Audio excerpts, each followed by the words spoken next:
আসসালামু আলাইকুম। আশা করি সবাই ভালো সুস্থ আছে। আলহামদুলিল্লাহ আমরা ভালো আছি। Hello guys, welcome back to our channel. প্রতিদিনের মতো আজকেও ভিডিও নিয়ে চলে এলাম বন্ধুরা। দেখো সজনে গাছ থেকে হাজব্যান্ড সজনা পেড়ে দিচ্ছে, সেটাই তোমরা দেখতে থাকো আর সাথে থাকো। ফুল ভিডিওটা দেখবে, একেবারে স্কিপ করবে না। শুরুতে একটা লাইক দেবে অবশ্যই, আর ফুল ভিডিওটা ওয়াচ করে দেবে।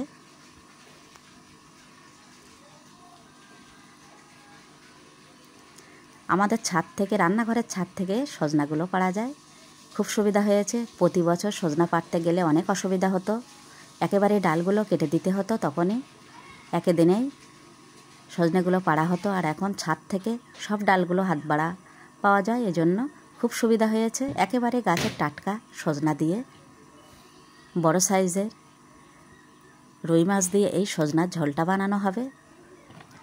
এখন একটু একটু গরম পড়ে গেছে, হালকা পাতলা ঝোল কিন্তু ভীষণই মজা হয়।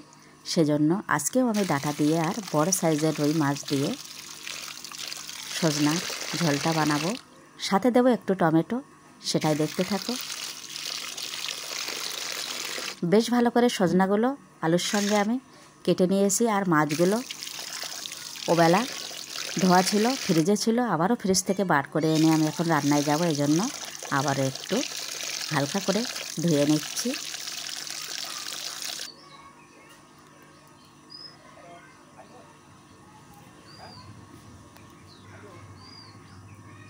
আমরা যারা হাউস ওয়াইফ, প্রতিদিনের কাজ আমাদের রান্না বাড়া করা, সেজন্য আমাদের অবশ্যই রান্না বানাতে হবে। সংসারের সব কিছুই প্রায় আমাদের করতে হয়। আমরা মেয়েরা রান্না করা, সংসারটাকে সুন্দর করে পরিপাটি করে গুছিয়ে করা, এটাই আমাদের কাজ। বাচ্চা সামলানো। কথা বলতে বলতে উনান পাড়ে চলে এলাম। এক সাইডে ভাত বসে দিয়েছি আর এক সাইডে আমি রুই মাছের পিসগুলো ভেজে নিচ্ছি।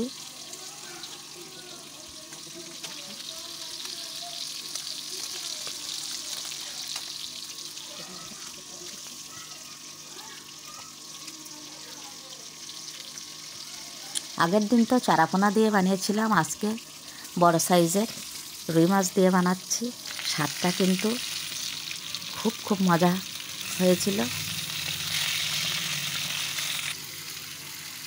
মাছগুলো একেবারে বড় বড় সাইজ, কিন্তু এখানে দূর থেকে ক্যামেরায় তেমন বোঝা যাচ্ছে না। আর বড় সাইজের রুই দিয়ে ডাঁটা বানালে সেটা আমার খেতে বেশি ভালো লাগে। মাছগুলো বেশ ভালো করে লাল লাল করে ভেজে আমি ওই চাটুয়ের মধ্যে আলুর পিসগুলো ভেজে নিচ্ছি। ছোটো সাইজের দুটো আলু দিয়েছি পাতলা করে কেটে। এখন দিয়ে দিচ্ছি স্বাদ মতো লবণ। আলুটা একটু ভাজা ভাজা করে আমি সজনাগুলোও দিয়ে দিচ্ছি। সজনা ও আলুটা আমি একটু ভাজা ভাজা করে নেব। আজকে যেহেতু বড় রুই মাছ, এজন্য একটু মশলা দিয়ে রান্না বানাবো। যখন চারা মাছ হয় তখন হালকা পাতলা, আর এটা একটু মশলা ঝোল হবে। দিয়ে দিলাম পরিমাণ মতো হলুদ। সজনা আলুটা আমি সম্পূর্ণ ভালোভাবে ভাজা করে নিলাম। এখন আমি কড়াই বসিয়ে দেব।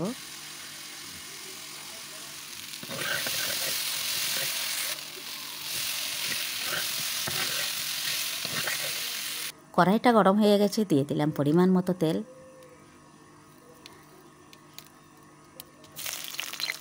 প্রতিদিনের মতো ফোড়নে পেঁয়াজ কুচি একটু নাড়িয়ে নিচ্ছি।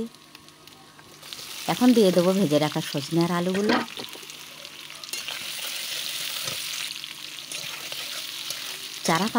চারা জ্যান্ত পোনা মাছ দিয়ে যেমন পাতলা ঝোল বানানো যায়, সেটাও খেতে বেশ মিষ্টি মিষ্টি লাগে। আর বড় সাইজের মাছ দিয়ে কিন্তু এভাবে ভাজা ভাজা করে মশলা ঝোল বানালে সেটাও খেতে অন্যরকম একটা স্বাদ হয়।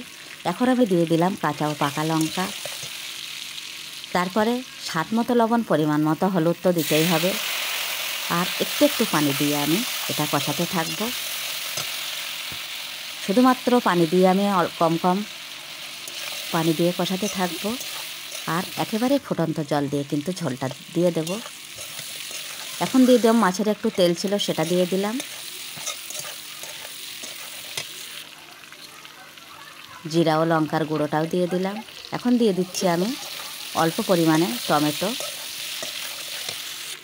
আগের দিন ডাঁটায় একটু বেশি পরিমাণে দিয়েছিলাম, একটু যেন টকটক লেগেছিল, আর আজকে একেবারে কম পরিমাণে দিয়েছি। একেবারে ফুটন্ত পানি কিন্তু আমি অ্যাড করে দিলাম। এখন আমি মাছের পিসগুলো সুন্দর করে সাজিয়ে দেব। আমার মনে হয় সবজির মধ্যে একটা মাছের মাথা ভাজা করে দিলেই কিন্তু যথেষ্ট। এটাই আমি মনে করি। মাছের মাথা দিয়ে যে কোনো সবজি বানালে তার স্বাদটা কিন্তু অন্যরকম হয়। এক সাইডে ভাত হতে থাকছে আর এক সাইডে আমি কিন্তু মাছের পিসগুলো দিয়ে ঢাকনা দিয়ে ঢেকে দিলাম। আসছি কিছুক্ষণ পর।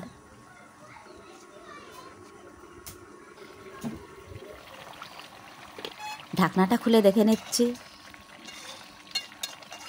একটু আলতো হাতে নাড়িয়ে দিলাম, নইলে মাছগুলো ভেঙে যাবে। একেবারেই গাছের টাটকা সজনা দিয়ে বড় রুই মাছের ঝোল কিন্তু আমার রেডি। ফাইনাল লুকটাও দেখে নাও। আবারও দেখা হচ্ছে নতুন কোনো ভিডিওর সাথে। আল্লাহ হাফেজ।